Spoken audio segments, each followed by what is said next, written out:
Alrighty, my first question for you would be on the whole identity thing. Did you build an identity when you were building football? Was it built around your career, or is that something you built off like beforehand? Getting there. It was before. I always have my mom kind of put it in my mind. Football is what you do. It's not who you are, and that's how I've always lived my life. I played football kind of later in life, my teenage years. I had played it, in recess and playground, but never in pads. That was my real first time was when I got older. So for me, I just was building my identity, who I was, what I liked, what I wanted to do, and that's what formed my identity was by me finding out what my interests were and then going about it to expound on those interests and not worrying about people labeling me or me worrying about people labeling me. I didn't have to think about, oh, does this person think I'm a football player or do they think I'm just a regular student? Or does this person think I'm a businessman or does this person just think I'm just showboating? It's just one of those things where you cannot worry about other people and how they view you. You have to view yourself a certain way. The way you view yourself is how you carry yourself to everybody else. And that's how they'll identify you. Your identity should not be based on everybody else and appeasing everybody else, because then you're just gonna follow the crowds, follow the trends because that's what everybody wants to see. You should not be worried about appeasing everybody. Like, that's not your goal. That should not be your life, because it's gonna drain you out, and then everybody's just gonna look at you like, oh man, he's just doing it for attention. He's just doing it because it's cool. Instead of you knowing exactly who you are and what you stand for, that's what people will see, and that's what you're going to show everybody. And that's what you need to focus on: your core values, how you've built a foundation over your life, and then how you present that to the rest of the world is how they will form the identity of you, but it's how you made it. And how do you think the process was like finding who you were coming into football, coming into your career, and then do you think that your identity was tested not just as a football player but as a person? Oh yeah, and if you look at it, people would see certain things that I got away with or I got hooked up with as, oh, he's a football player, so that's why he got it. They never credited me or my other peers for just us being who we are. You could never know who knows who. I can know a bunch of people that own restaurants and I'm good friends with them, hang out with them, our families are together, and you see me in public and you think, oh, just because he's a football player, he gets to skip the reservation line or he gets a better table than everybody else.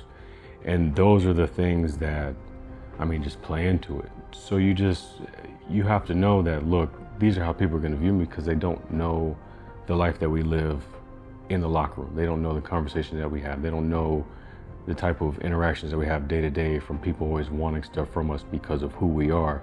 Those are the things that we go through all the time. And there's some guys that they get so caught up in and wrapped up in that identity, they just fall in that life or that lifestyle. They love fasting, they love cars, clubs, girls, because that's kind of the identity, lifestyle everybody associates them with outside the football field.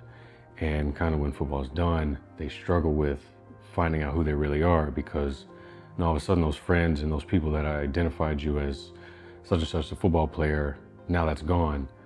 Well, we don't know who he really is now, so let's go and find somebody that's a football player, athlete, or a celebrity, whatever it is, because that's what you attracted. So those people are only going to be around you because of who you are, and then they're going to go somewhere else.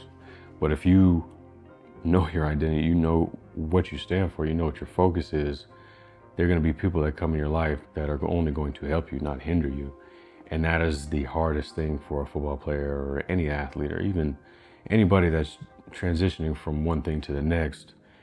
They need to understand that your old life was this, but now you have to move on. You have to find out what your new identity was or is, and you have to figure it out step by step. It's not going to happen overnight like you did with your whatever you were doing before, your first job, your first whatever it is, your first sport, your first tryout. You cannot live in the past.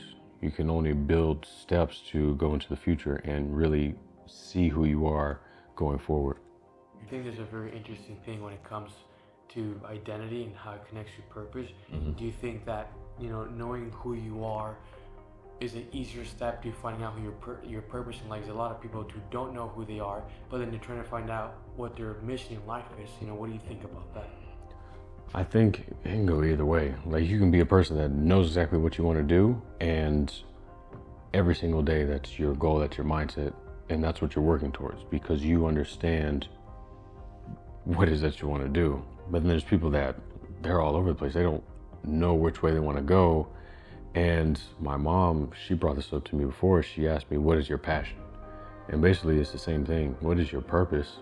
What is it that you want to do that will drive you every single day when you wake up? It's never going to be, oh man, I don't want to do this today. Every day when you wake up, it's, I can't wait to start my day again because I know exactly what I want to do. I know exactly what I want to accomplish. I know the people that I want to help.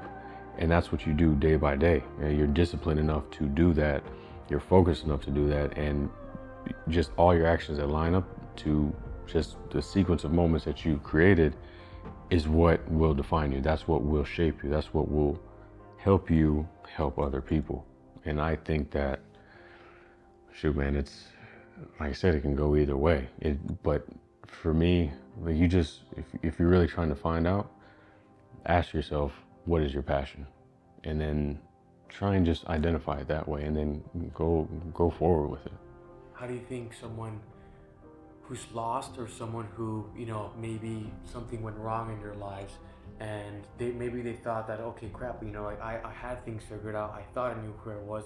How do you get back on that horse? How do you say, okay, like, after I fell off, I got injured maybe on the field. Now how do I go back? How do you rebuild that? How do you strengthen your identity? Mm-hmm. That has happened a bunch of times to me.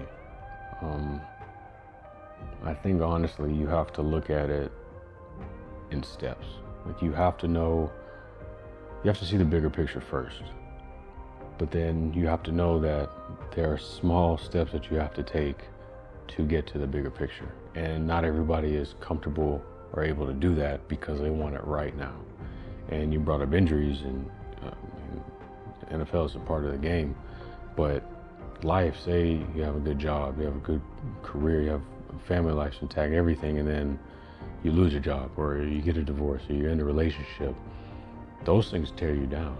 And if you continue to harp on what went wrong, and you stay and you live in that kind of self-pity, that guilt, you're always blaming yourself for why it didn't work out, you're gonna stay there. And you're gonna associate your old self with what went wrong, and you have this whole life ahead of you where you can redevelop yourself, you can improve yourself, and you can grow. But most people, they're scared to do that because they want what they lost, or they want what they can have, and they're missing out on all the other opportunities that are in front of them. And a lot of people, they miss them, or they trip over them, or they're not ready for the moment because they just stayed in the past. They stayed on what used to be comfortable for them, what used to be somewhat beneficial for them, but it was also hindering them at the same time. And you just gotta fight it, because that's one of the hardest things is up here for us. And when things are changed and when stuff is challenged, it's a struggle, man. It seems like every second of the day it's ping pong, like positive, negative, but you have to keep fighting. Like, you have to tell yourself in your mind, live in this moment, I'm progressing, I'm growing, I'm going ahead. What's behind me was supposed to stay behind me, I can't go back. It's just something in your mind. That's what I say to myself, and it's been working every single day. I cannot change the past. I cannot look too far ahead in the future. I can only live in the right now, where my feet are, what I'm doing, how I'm breathing, how I'm acting. That's all I can control right now. Everything else outside of here is out of my control. So I just leave it be, and I continue to go forward.